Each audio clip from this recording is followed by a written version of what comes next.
Whoosh, pepe.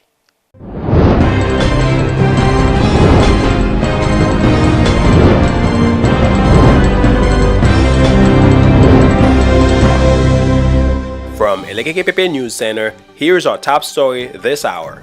Area men's romantic gestures fall to 7-year low. I'm Max Rouzier reporting.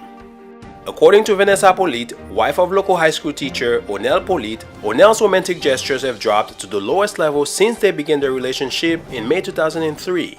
Quote, "This is certainly unwelcome news," Vanessa said. Evidently, greater efforts will have to be made by Onel to reverse the trend. Vanessa reported there were 4 romantic gestures recorded between 2009 and 2010, representing a 50% decrease from the previous year.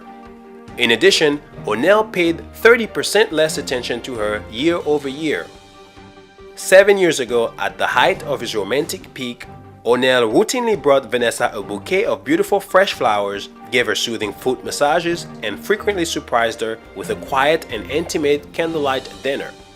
However, declines in Onel's romantic acts began to accelerate 3 years ago after he developed new interest in working on cars and watching sporting events, leaving no romantic time for Vanessa. Onel used to slip love notes in my purse, serve me breakfast in bed, and enjoy a night out dancing with me to Zen music. Now, I'm lucky if he remembers my birthday. Vanessa said she has met with Onel to communicate her concerns, and her husband pledged to pull himself out of the romantic slump by boosting the amount of quality time spent together. Vanessa notes there has been an improvement since the meeting, possibly signaling that the drop in romance has bottomed out. Onel complimented me out of the blue the other day. Although he said something he heard from one of Alan Cave's songs, I'll take it. This is Max Rouzier for Pepe News Network.